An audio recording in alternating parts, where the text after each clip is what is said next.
Hello guys, welcome to केंद्रीय classes. आज अपन देखते हैं बेटा increasing decreasing function. Sir increasing और डिक्रीजिंग फंक्शन के क्वेश्चन कैसे सॉल्व करें। तो सबसे पहले इंक्रीजिंग डिक्रीजिंग क्या होता है पहले कॉन्सेप्ट देख लो थोड़ा सा, उसके बाद अपन एक एग्जांपल कर लेते हैं। ओके, छोटा सा एग्जांपल है और उसके पहले अपन थोड़ा सा कॉन्सेप्ट क्लियर कर लेते हैं कि इंक्रीजिंग और डिक्रीजिंग होता क्या है। ओके, सबसे पहले देखो बेटा, मेन बात ये आती है, इसमें दो तरीके का इंक्रीज और डिक्रीज है।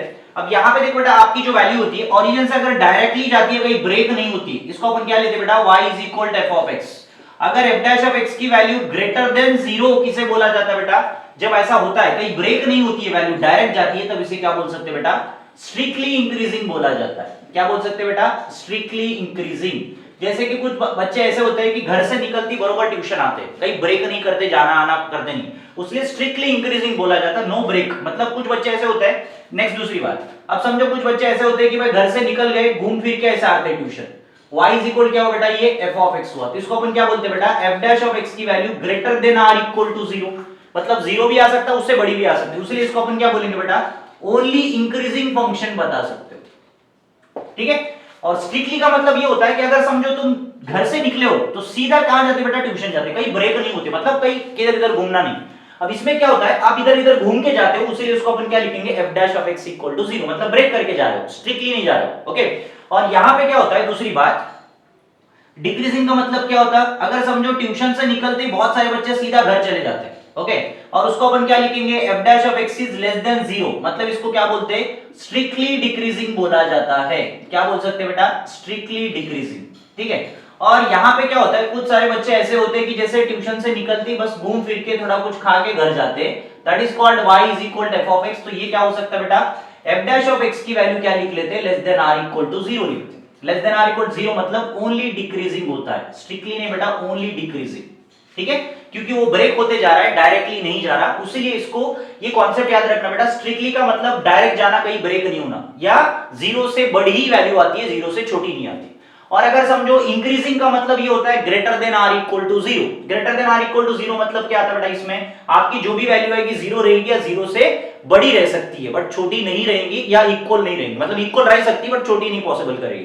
Greater than r equal to 0, 0 या 0 से बड़ी, उसी को इंक्रीजिंग बोलते हैं। ओके, और इसमें ऑलवेज क्या आएगी बेटा, positive value, negative value except नहीं करेगी। डिक्रीजिंग मतलब f डैश ऑफ x की वैल्यू लेस देन 0 ही रहेगी, 0 इक्वल नहीं रहती, 0 से छोटी चाहिए, उसीलिए उसको अपन क्या बोलते हैं, स्ट्रिक्टली डिक्रीजिंग बोल सकते हैं। ओके, और उसके बाद f डैश ऑफ x की value less than r equal to 0 का मतलब 0 भी हो सकता है, 0 से छोटी वैल्यू भी आ सकती है, उसलिए उसको अपन क्या बोलते हैं, डिक्रीजिंग फंक्शन बोला जाता है। ओके, दोनों में क्लियर है बेटा, कोई प्रॉब्लम बेटा इन दोनों में, ये दोनों देख लो बेटा, इंक्रीज और डिक्रीज, और उसके बाद स्ट्रिक्टली इंक्रीज और स्ट्रिक्टली डिक्रीज में डिफरेंस देख लेना। स्ट्रिक्टली का मतलब ऑलवेज ग्रेटर देन रहता, और इंक्रीजिंग का मतलब greater than r equal to रहता, और उसके बाद स्ट्रिक्टली डिक्रीजिंग मतलब लेस देन 0, और उसके बाद ओनली स्ट्रिक्टली डिक्रीजिंग की जगह ओनली डिक्रीजिंग बोलेगा तो less than r equal to 0 बोला जाता है। ओके, r इक्वल टू जब भी आता है तो डिक्रीजिंग होता, और greater than r equal to जब आता है तो इंक्रीजिंग होता है। ओनली ग्रेटर या लेस आता तो दैट इज कॉल्ड स्ट्रिक्टली हो सकता है, ग्रेटर बोले तो स्ट्रिक्टली इंक्रीजिंग, लेस बोले तो स्ट्रिक्टली डिक्रीजिंग, मतलब ओनली लेस बोले तो। Okay, this is your concept. अब यहाँ पे इसी के बेस पे अपन एक क्वेश्चन सॉल्व करके देखते हैं, सर कौन सा पॉइंट इंक्रीज है, कौन सा पॉइंट डिक्रीजिंग है। ओके, वो आपको बताना है। जैसे कि एग्जांपल देख लो बेटा, मैंने एक छोटा सा एग्जांपल लिखा है यहाँ पे,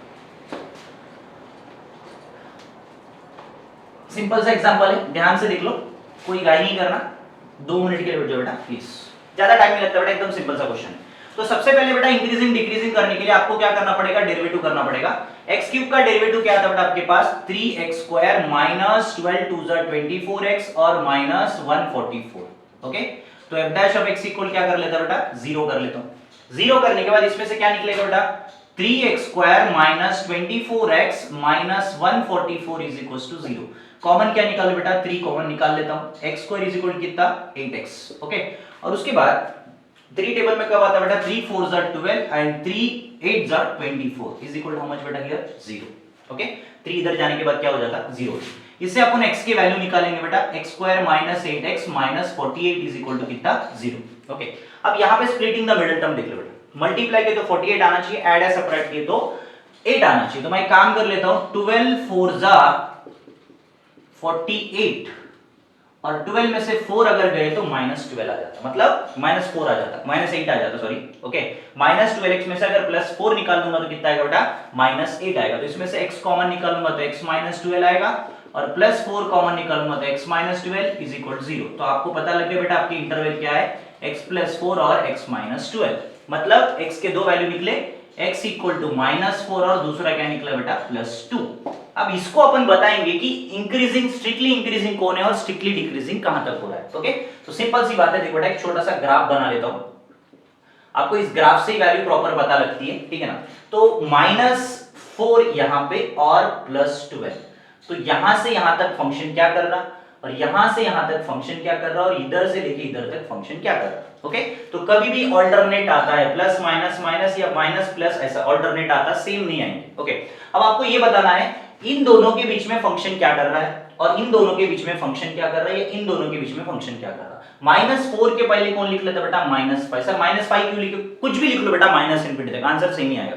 आंसर सेम मतलब इंक्रीज या डिक्रीज वो पता लगेगा, वैल्यू अलग आएगी बट साइन पे डिपेंड करता है। -4 के बाद क्या लिख लेता बेटा -3 और 12 के बाद क्या लिख लेता बेटा यहाँ पे 30।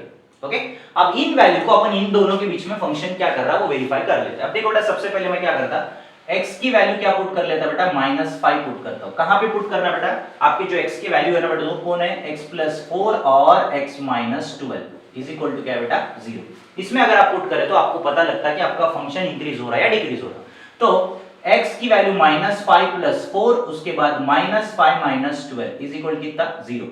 -1 × -17 मतलब आपका आंसर क्या आ रहा बेटा पॉजिटिव 17 आ रहा, मतलब इधर पॉजिटिव हो रहा, तो फंक्शन क्या कर रहा है वहां पे इंक्रीज कर रहा है।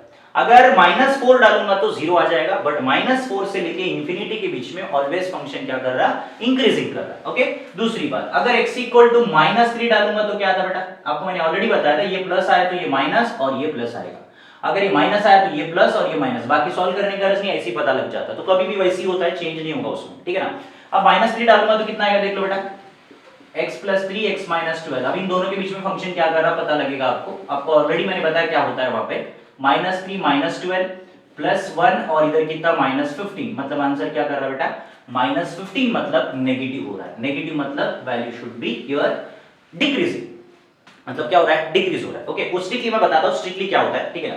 यहां पर क्या कर रहा है बेटा फंक्शन डिक्रीजिंग कर रहा है। दूसरी बात, 12 से लेके इंफिनिटी इसके बीच में क्या होता है, तो आपको पता है बेटा पॉजिटिव होगा, क्योंकि आपको यहां डालने के पहले मैं बताया कि जब पहला प्लस आए तो दूसरा माइनस और तीसरा प्लस आता, ऑल्टरनेट आते रहता। ओके, आप पहला बरोबर निकालो, बाकी डायरेक्ट भी लिखे तो चलता। और उसके बाद x = मैं क्या डालता बेटा 13 डाल के चेक कर लेता हूं, 13 + 4, उसके बाद क्या आता बेटा 13 - 12। ओके, क्योंकि यहाँ पे कौन बचेगा 17, इधर बच रहा कितना बेटा 1, तो आंसर क्या आ रहा है बेटा अपने को यहाँ पे पॉजिटिव आ रहा है। कौन सा पॉजिटिव 17 आ रहा है, इसलिए this function also increasing. Sir ये तो क्लियर होगा, इंक्रीज हमको पता लगा, बट सर हम इंटरवल कैसे लिखें, तो वेरी सिंपल बेटा तरीका इंटरवल लिखने का। तो इन दोनों के बीच में अपने को क्या कर रहा है बेटा -∞ से लेके -4 के बीच में, ओके, और यूनियन 12 से लेके इंफिनिटी तक फंक्शन क्या कर रहा है स्ट्रिक्टली इंक्रीजिंग कर रहा है। ओके, और उसके बाद -4 और 12 के बीच में फंक्शन क्या कर रहा है बेटा स्ट्रिक्टली डिक्रीजिंग कर रहा है। क्या कर रहा है बेटा स्ट्रिक्टली डिक्रीजिंग। ये कंपलसरी आपको लिखना है इंटरवल, अगर आपको इंटरवल पूछे तो कंपलसरी आपको दिखाने पड़ेंगे। ओके, और ये x के वैल्यूज है, ये आपके इंटरवल है। यूनियन क्यों लिखे बोले, देखो बेटा ये दोनों के बीच में गैप आ रहा, इन दोनों के बीच में डिक्रीज कर रहा, उसके बाद यहां से उधर क्या कर रहा इंक्रीजिंग कर रहा। ओनली इंक्रीजिंग मतलब you have to use close bracket, only strictly increasing मतलब you have to use the open bracket. Okay, open bracket का मतलब ये होता है वैल्यू इंक्लूड नहीं करती है, तो -4 के पहले जो भी वैल्यू आ रही है वो क्या है बेटा स्ट्रिक्टली इंक्रीज हो रही है, और यहाँ पे -4 और 12 के बीच में हर क्वेश्चन क्या कर रहा है स्ट्रिक्टली डिक्रीजिंग हो रहा है। ओके, एकदम सिंपल तरीका, ध्यान से देख लो, मैंने छोटा सा एग्जांपल लिया और हर क्वेश्चन को ऐसे ही करना है। मोस्ट इंपोर्टेंट टॉपिक बेटा, ये बहुत बार पेपर में पूछा जाता है, ऐसा वाला कॉन्सेप्ट है, ठीक है, ध्यान से देख लेना। सीबीएसई ले लो, स्टेट ले लो, जेडब्ल्यू, सबके लिए सेम ही कॉन्सेप्ट रहेगा। आप एक क्वेश्चन प्रॉपर खुद से ट्राई करके देखो कि कैसे इंक्रीज हो रहा है कैसे डिक्रीज हो रहा है। ओके, ये इंटरवल बनाना जरूरी, इससे आपको आपके आंसर्स पता लगेंगे कि इंक्रीज हो रहा है या डिक्रीज हो रहा है। ओके, चलो थैंक यू।